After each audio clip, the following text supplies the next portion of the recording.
네, 교과서 89쪽입니다. 첫 번째 줄, 1945년 5월 10일 국회의원을 뽑는 총선거가 실시. 이것을 50 총선거 이렇게 말합니다. 이것을 통해서 국회의원들이 재헌국회를 만들고 7월 17일에 대한민국 임시정부의 독립정신을 계승한 재헌헌법을 선포하는 겁니다. 이 헌법을 만들기 위해서 국회의원을 뽑는 총선거를 먼저 실시한 것이다. 왜냐하면 민의를 대표해서 그 사람들이 민주주의에 입각한 정부를 수립하기 위한 거였습니다. 그 결과 대통령 중심제에 기반한 민주공화정 체제를 우리는 채택할 수 있었다. 여기 민주공화정에 박스를 치고 별표 칩니다. 너무너무 중요하죠. 우리는 민주공화정이다. 이거의 반대는 군주정 또는 독재 정치가 되겠죠. 우리는 군주정도 아니고 독재 정치도 아니고 국민이 주권을 갖는 민주공화정이다. 세 줄 밑으로 내려가가지고 국제연합은 대한민국 정부를 한반도 내에 유일한 합법 정부로 승인하였다. 여기 유일 합법 정부에 점을 찍도록 합니다.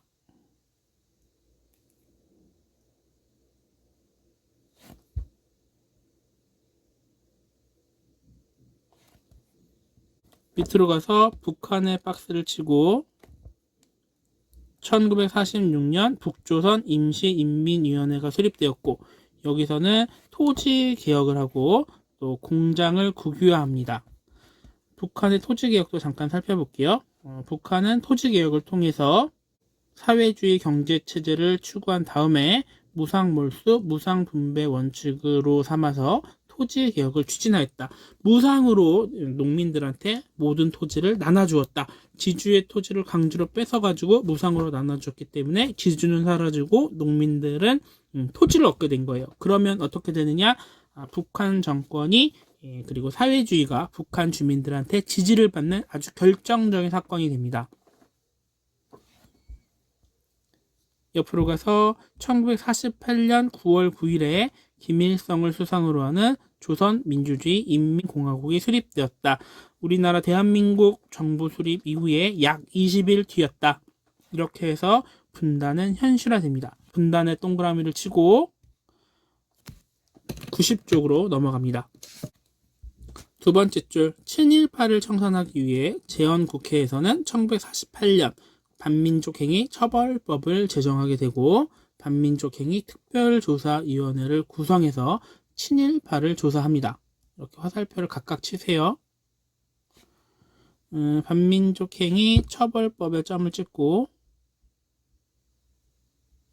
옆으로 가서 반민족행위 특별조사위원회, 이거 12글자인데 12글자가 너무 어려우면 반민특위라도 꼭 알아야 돼요.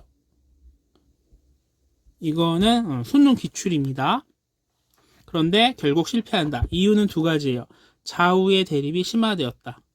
옆으로 가서 이승만 정부가 소극적인 태도를 가지고 있었다. 왜냐하면 좌우 대립이 심하다는 얘기는 사회주의 진영이랑 민족주의 서로 대립했는데 이승만은 민족주의에 속하고 이 민족주의에서 친일파를 받아들여가지고 사회주의 세력에 대해서 자신들의 세력을 과시하려고 했다. 규합하려고 했다. 이런 것 때문에 그렇습니다. 밑으로 가서 반민특위의 활동은 정지되고 반민특위의 조사를 받았던 사람들도 대부분 풀려나서 친일파 청산 작업은 성과를 거두지 못하였다라고 쓰고 옆으로 가서 가로친 다음에 실패 이렇게 합니다. 밑으로 가서 이제 북한의 토지 개혁의 영향을 받아서 남쪽에서도 이제 농지 개혁이 진행되는 겁니다. 북한에서만 땅을 나눠주면은 남한에 있는 사람들이 북한 체제를 선호할 거 아니에요? 남쪽의 체제를 지키기 위해서 어쩔 수 없이 한 거예요. 안 하려고 하는 사람도 되게 많았습니다. 왜냐면 남쪽에서는 지주, 자본가가 세력을 잡잖아요. 이 사람들이 찬성하지 않았으나 하지 않을 수 없었다. 왜냐면 북한이 먼저 했으니까. 두 번째 줄, 이승만은 가로치고 날려버리세요. 이거 필요 없는 것 같고, 정부가 1949년 농지개혁법을 제정하였다. 한 줄 밑으로 가서 농지개혁에서는 농가 한 가구당 3정보 이상의 토지를 소유할 수 없도록 한 다음에 그 이상의 토지를 정부가 사서 북한과 달리 농민에게 파는 방식으로 진행되었다. 북한은 무상, 우리는 유상이에요. 유상 분배. 왜냐면 우리는 사회주의가 아니라 자본주의이기 때문에 지주의 이익도 어느 정도 고려할 수밖에 없었습니다. 북한에 비해서는 당연히 소극적이었죠. 옆으로 가서 농지개혁의 결과가 중요해요. 대부분의 농민이 자기 땅을 가지고 농사를 짓게 되었다. 이거 뭐라 그러느냐? 지주의 소멸. 우리나라에서 이렇게 지주제가 없어집니다. 동시에 자영농이 증가하게 된다. 이런 결과를 가져오죠. 밑으로 가서 이제 반민특위 활동도 잠깐 살펴볼게요. 반민특위에서는 총 682건을 조사하여 221건을 기소하였다. 우리가 35년 동안 일본의 지배를 받았는데 친일 행위를 한 것이 682건밖에 안 된다는 것은 이 숫자가 굉장히 작은 겁니다. 근데 그 중에서 14명만 사형 및 징역 등을 선고받았고 실제로 사형은 집행되지 않았으며 약 3개월 안에 나머지 사람들도 반민특위가 그 활동을 정지하면서 풀려났다. 그래서 처벌받은 사람은 아무도 없었고 친일파 청산은 이루어지지 못했다. 여기까지 하겠습니다.